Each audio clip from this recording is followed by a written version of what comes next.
And my boyfriend at the end of it turned to me and said, he was kind of like, are you real? Which is...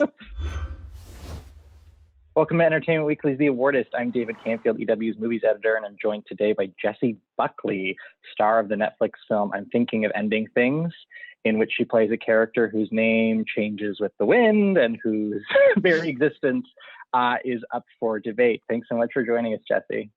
Pleasure. This is one of my favorite film performances of the year because it is absolutely impossible for me to pin it down.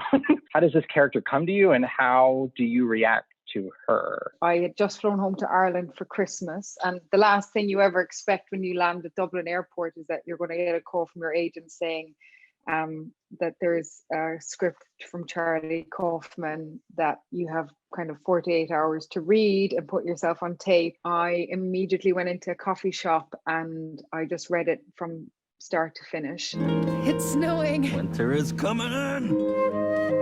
We have a real connection, a rare and intense attachment. I've never experienced anything like it. I'm thinking of ending things. Huh? What? Did you say something? I don't think so. Weird. I read that he did describe the role to you as molecular. What did that mean to you? When I was going into audition, that was a note that was sent. Okay. I get so, which I was like, that's an amazing note to get. I don't know what that means. You've probably never gotten that note before. No, and I probably won't ever again. And that's the brilliance of Charlie. Yeah. But I guess when you get something so off the cuff like that, that word can be whatever it needs to be to you. You know, I guess for me, it was a kind of shattering of particles and something that there was no ground. Like, we're all just pieces of things that are collected and then are kind of change and transform and transgress. And I guess with that note, like you said, is like, you've got to let yourself float in the wind and not try and control, and let yourself be whatever you are in that moment. It's interesting too, because when the film starts, I think in many ways you think you're being, if you don't know it's a Charlie Kaufman movie, I suppose you think you're being drawn into this familiar story of a couple in a rough patch with the girlfriend narrating from her perspective. And the movie, I think, toys with convention a little bit in an interesting way, and your character sort of has to play on both sides of that, where she is playing this kind of role, but she's also obviously revealed to be so much more and so much different, and again, so much harder to pin down. What was that balance like for you, of sort of going along with the narrative while also being aware that things were about to get, and are throughout, extremely complicated? Well, I guess like anything, and in real life, we are what we are in that moment. So I couldn't play anything beyond the moment that I was living in. And there are so many factors, like the whole, David Thewlis's character and Tony's character were changing around me.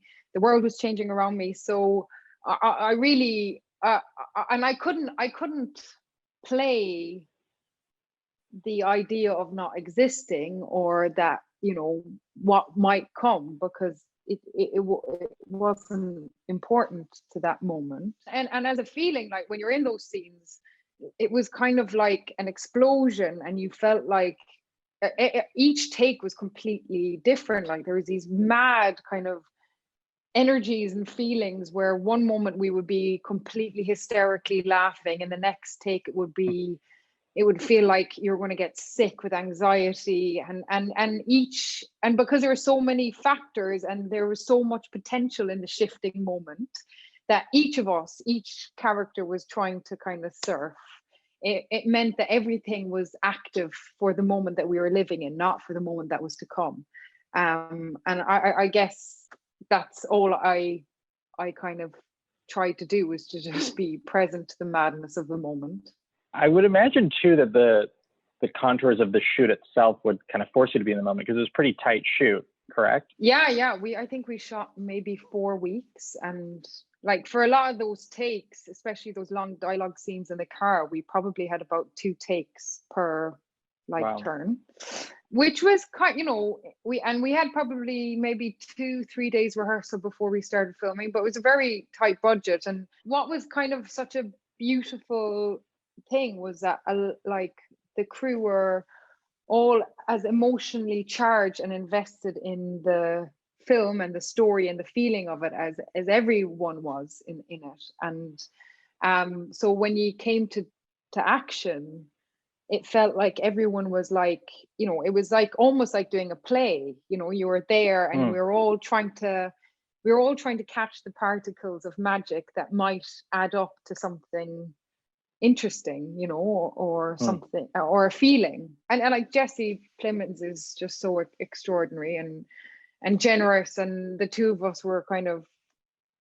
2 peas in a pod. And I think we felt very quickly and instinctively that we could jump off the cliff with each other and play and be instinctive. Jake tells me you're studying quantum psychics. Physics. Really? The story is whatever it is to you, from wherever you're coming at it in your life. And it was the same for us in the car. Like, things were moving all the time, and the script was allowing us to move. Has the meaning of the story and the scenes you filmed, like, what was it like for you to actually see the movie and see it all come together? Like, what was that experience like for you? Well, the first time you're just kind of dying with nerves and self-loathing, and okay. Well, it's always quite like especially if you've really loved something and you've loved, and you have a memory of something that was. It's always quite, it's hard to watch something for the first time. But so I watched it twice, and I was amazed at how it had changed and what it had become. And my boyfriend at the end of it turned to me and said, he was kind of like, are you real? He's still asking that question. I was gonna say, you don't shake that easily. I think it's a really beautiful, and it's art and it's storytelling, and it's such a privilege to be part of a film, and be part of a film that takes the risk to ask quite bold questions and invite an audience to come towards it and have their own emotional relationship to it, and also for it to be an art piece. Like, those films just aren't made nowadays. Even a woman who I worked with, one of her sons had this kind of really unique interpretation of what it was, and people want to come up and talk to you about it, and you're like, it's all. And that's what it felt like when we were filming it as well. Like, even all the crew were like, "Oh, I know why there's that polish in the ice cream shop." And I was like, "Oh, really? what is it?" do tell. Do tell. In terms of being a part of a Charlie Kaufman movie, did you watch other films of his? Had you seen them before, or did you sort of familiarize yourself more with his work before you got to set? And what was it like working with him as a director? Did he match your expectations? Oh, yes. Like, I adore the man with all my heart. And I think long live Charlie Kaufman, because there's not many people like him. And I think for somebody to be have such a unique voice, and also ask such unique questions, which I don't know we get asked very often in the world now. I feel really lucky to have had somebody like him come into my life and change my life. Like, I feel like before I did this film, you're almost like a kind of it felt like you're a different kind of painter, like you look at things differently because of him. How have you found, given coming more from a theatrical background, just the process of making movies, and particularly in a movie like this, sort of being front and center, and taking the lead. How is your relationship to film acting, I guess, different now? I personally don't, there isn't much of a difference for me. Like, what I'm interested in is the humanity of a story, and I love people, and every character that I've played in a theater or TV or film or in a song, I feel like has changed how I look at the world, and that's what I'm interested in. I want, whatever medium it is, I want to step into an unknown in myself and discover something about the world that these incredible stories and women, or whatever, you know, whatever they are, cats or whatever. I haven't played a cat. Teach me. And yeah, I don't, for me, there's not any difference. I would approach it the same way. Like, you want to meet a character halfway, and they come away with a bit of you, and you come away with a bit of them, and live it.